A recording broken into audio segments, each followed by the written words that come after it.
आ गया 15 अगस्त, शिक्षकों के सब्र के बांध टूटे, वेतन भुगतान की मिली खुशखबरी, प्रधानाध्यापक फंसे पेच में। नमस्कार और आदाब आप तमाम दर्शक बंधुओं को, मैं हूं एसके चौधरी। दोस्तों, एक तरफ जहां पूरे देश में आज़ादी की 78वीं वर्षगांठ मनाई जा रही है और इस 78वीं वर्षगांठ के शुभ अवसर पर बिहार के तमाम नियोजित शिक्षक माननीय मुख्यमंत्री की एक बड़ी घोषणा का बेसब्री से इंतजार कर रहे हैं। खास तौर पर नियोजित शिक्षकों की निगाहें इस ओर लगी है कि किसी भी वक्त माननीय मुख्यमंत्री द्वारा शिक्षकों के लिए कोई बड़ी घोषणा की जा सकती है। लेकिन ज्यों-ज्यों समय बीतता जा रहा है, शिक्षकों के सब्र के बांध टूटते जा रहे हैं। हालांकि आज़ादी की 78वीं वर्षगांठ की पूर्व संध्या के शुभ अवसर पर शिक्षकों के लिए दो अहम खबर आई है, जिसमें एक तरफ जहां वेतन भुगतान संबंधी खुशखबरी मिली है, तो दूसरे तरफ प्रधानाध्यापकों को पेच में फंसा दिया गया है। आखिर इससे पहले कि इन तमाम बिंदुओं के ऊपर हम विस्तार पूर्वक चर्चा करें, अगर आपने अभी तक हमारे इस चैनल सुसत्य वचन को सब्सक्राइब नहीं किए हैं तो कृपया अभी सब्सक्राइब कर लेंगे। दोस्तों, बिहार की शिक्षा की दुनिया में बिहार के तमाम शिक्षकों की बातें कही जाए तो तमाम शिक्षकों में खास तौर पर बिहार के तमाम नियोजित शिक्षक इस ओर अपनी निगाहें लगाकर बैठे थे कि मुख्यमंत्री की एक बड़ी घोषणा आज़ादी के वर्षगांठ के शुभ अवसर पर की जाएगी। तमाम शिक्षकों की निगाहें लगी थी और ये खबर भी चल रही थी कि शिक्षकों के लिए एक बहुत बड़ी घोषणा की जाएगी माननीय मुख्यमंत्री के द्वारा। लेकिन जो एक एक पल गुजरते जा रहा है, उससे यह स्पष्ट हो चुका है कि शिक्षकों के लिए कोई भी घोषणा सरकार की ओर से आज़ादी की वर्षगांठ की शुभ अवसर पर नहीं की जा सकती है। भले ही शिक्षकों की निगाहें इस तरफ लगी थी कि शिक्षकों को बड़ी सौगात देने वाले हैं बिहार के मुख्यमंत्री श्री नीतीश कुमार, लेकिन जब आशा लगाते हैं तो इस पर भी कम से कम मंथन और विचार करने की जरूरत है दोस्तों, कि आखिर माननीय मुख्यमंत्री द्वारा नियोजित शिक्षकों के मामले में कौन सी सौगात दी जा सकती थी। जरा मंथन और सोच कर देखिए तो तमाम बिंदुओं पर नजर डालने के दौरान एक ही चीज स्पष्ट होता है कि माननीय मुख्यमंत्री द्वारा मंच के माध्यम से सिर्फ एक ही घोषणा की जा सकती थी कि हमने बिहार के लाखों शिक्षकों को राजकर्मी का दर्जा प्रदान कर दिया। इसके सिवा कोई रास्ता नहीं दिख रहा दोस्तों। जरा आप भी मंथन करके देखें कि इसके अलावा माननीय मुख्यमंत्री बिहार के नियोजित शिक्षकों को दे ही क्या सकते हैं। कुछ भी देंगे तो इसके लिए विशिष्ट शिक्षक नियमावली जो तैयार की गई है, सबसे पहले उसे स्थगित करना होगा और स्थगित करने से पहले शिक्षकों की काउंसलिंग की प्रक्रिया जारी है, उसे स्थगित करना होगा। तो जहां एक तरफ नियमावली के अंतर्गत ही शिक्षकों की काउंसलिंग की प्रक्रिया जारी है, विशिष्ट शिक्षक बनाने की प्रक्रिया जारी है, इस बीच किसी भी प्रकार की घोषणा का आशा करना ही अनुचित साबित हो रहा था कि बिहार सरकार की ओर से नियोजित शिक्षकों के मामले में बड़ी घोषणा की जाएगी। दोस्तों, खबरें तो बहुत चल रही थी कि शिक्षकों को 4200 का ग्रेड पे दिया जाएगा। जरा सोचिए कि 4200 का ग्रेड पे अगर सरकार को देना होता तो शिक्षकों को विशिष्ट शिक्षक बनाने की आवश्यकता ही क्या थी, और तो और शिक्षकों को सक्षमता परीक्षा लेने की आवश्यकता ही क्या थी। इसके बाद भी शिक्षकों को नए पदों पर समाहित करने की आवश्यकता ही क्या थी। तो स्पष्ट रूप से कह दिया जाए तो बिहार के तमाम नियोजित शिक्षकों को मुख्यमंत्री की ओर से सौगात लिए हुए वर्षों बीत गए हैं। हमें तो लगता है कि जो भी सौगात दी गई है वो ऐसे नहीं दी गई है, उससे पहले शिक्षकों द्वारा संघर्ष किया गया है। उसके बाद उस संघर्ष को दबाने को लेकर कुछ दिनों बाद शिक्षकों की मांगे अधूरे रूप में पूरी की गई है। जैसे शिक्षकों ने वेतनमान को लेकर आंदोलन की थी, उसके बदले में उनको चाइनीज वेतनमान दिया गया था। जब शिक्षकों ने समान काम समान वेतन की मांग की थी तो उस वक्त 15% वेतन की बढ़ोतरी कर दी गई थी। जब शिक्षकों ने राजकर्मी के दर्जे की मांग की, उसके बाद सक्षमता परीक्षा का आयोजन कर दिया गया।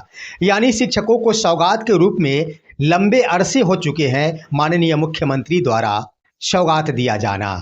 एक ही बार कहा जा सकता है तो वर्ष 2005 में जब माननीय मुख्यमंत्री पहली बार बिहार की सत्ता में आए थे, उस वक्त ही उनके द्वारा नियोजित शिक्षकों को 60 वर्ष की सेवा प्रदान की गई थी, लेकिन वो भी सौगात के रूप में नहीं दी गई थी। शिक्षकों ने बहुत बड़ी संघर्ष की थी पटना की धरती पर और बहुत बड़ा आंदोलन किया गया था तमाम नियोजित शिक्षकों की ओर से। उसके बाद ही तमाम शिक्षकों को अस्थायी बनाया गया था और 60 वर्षों की सेवा उनके लिए बनाई गई थी। लेकिन उसके बाद शायद नियोजित शिक्षकों की ओर से बार बार शिक्षकों की ओर से मांगे उठाई गई, परंतु उनके एक भी मांगों पर विचार नहीं किया गया। तो आखिर वर्ष 2024 की स्वतंत्रता दिवस की वर्षगांठ पर किसी भी प्रकार का आशा करना ही निराशा के सिवा कुछ और नहीं दे सकता है। फिर भी शिक्षकों की ये आशा है कि हो न हो माननीय मुख्यमंत्री की विचार बदल जाए और उनका मन ढलते ही किसी भी वक्त ये घोषणा कर दी जाए कि बिहार के तमाम शिक्षकों को बिना शर्त राजकर्मी का दर्जा देते हुए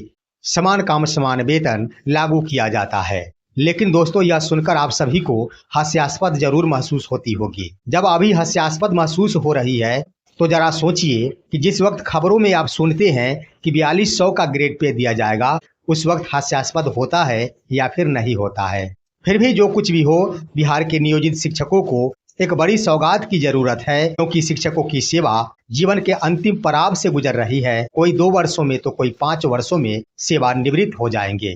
वहीं दोस्तों, आजादी की वर्षगांठ की पूर्व संध्या के अवसर पर शिक्षकों के वेतन भुगतान के संबंध में खुशखबरी दी गई है। इसके संबंध में प्राथमिक शिक्षा निदेशक द्वारा एक पत्र जारी किया गया है, जिसमें इस बात का उल्लेख कर दिया गया है कि वर्ष 2019 और 20 के अंतर्गत बहाल नियोजित शिक्षकों की पहले से इस संबंध में कई पत्र निर्गत हो चुके थे कि 30 जून 2024 तक तमाम बहाल हुए शिक्षकों के प्रमाण पत्रों की जांच करा ली जाएगी और इनका अंतिम वेतन भुगतान जून 2024 तक ही होगा। उसके बाद जब तक शिक्षकों के प्रमाण पत्रों का अंतिम रूप से वेरिफिकेशन नहीं हो जाता है, तब तक इन शिक्षकों का वेतन बाधित रहेगा। लेकिन शिक्षा विभाग की ओर से इस पर एक और पत्र जारी कर दिया गया है और प्रमाण पत्रों के वेरिफिकेशन की तिथि को आगे बढ़ाते हुए 31 दिसंबर 2024 कर दी गई है और साथ ही साथ वेतन भुगतान की तिथि भी 31 दिसंबर 2024 तक बढ़ा दी गई है। यानी शिक्षकों का वेतन बाधित था, इसलिए बाधित था कि उनके जब तक प्रमाण पत्रों का वेरिफिकेशन नहीं हो जाता है,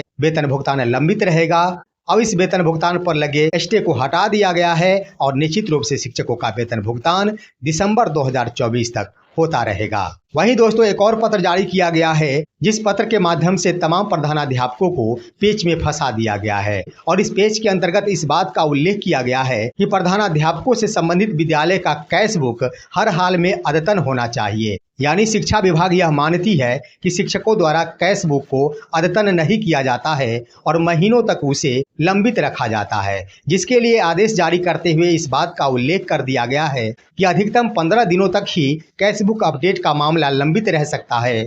15 दिनों से ज़्यादा अवधि तक अगर कैश बुक अपडेट नहीं होता है, यानी कैश बुक अद्यतन नहीं होता है, तो इसके लिए शिक्षकों का वेतन अवरुद्ध कर दिया जाएगा, यानी उनका वेतन बंद कर दिया जाएगा। उसके बाद भी पत्र में इस बात का भी उल्लेख किया गया है कि अगर 1 माह से ज़्यादा अवधि तक विद्यालय का कैश बुक अद्यतन नहीं होता है, तो इसके अंतर्गत वर्ष 2005 के कानून के आधार पर प्रधानाध्यापक के ऊपर अनुशासनात्मक कार्रवाई की जाएगी। यानी 15 दिनों से अधिक की अवधि तक अगर कैश बुक अद्यतन नहीं होता है, तो प्रधानाध्यापक का वेतन रोक दिया जाएगा और अगर 1 माह से अधिक तक अपडेट नहीं होता है, तो उन पर अनुशासनात्मक कार्रवाई की जाएगी। यानी आज़ादी की वर्षगांठ की पूर्व संध्या पर एक तरफ जहां नियोजित शिक्षकों का लंबित वेतन का भुगतान संबंधी खुशखबरी प्रदान कर दी गई है, तो वहीं पैसों के मामले में ही प्रधानाध्यापकों को अद्यतन रहने की सलाह जरूर दे दी गई है। लेकिन भारत में आज़ादी की वर्षगांठ बड़े ही हर्षोल्लास के साथ मनाई जा रही है और इस खुशी के अवसर पर शिक्षक जरूर ये आशा करेंगे कि बिहार सरकार की ओर से नियोजित शिक्षकों के लिए कोई न कोई बड़ी घोषणा और सौगात अवश्य दी जाए। फिलहाल शिक्षा विभाग और बिहार सरकार की आशा करते हुए आज की खबर को यहीं पर विराम लगाते हैं और यह कहते हुए आपसे विदा लेते हैं कि जय हिंद, जय भारत, वंदे मातरम।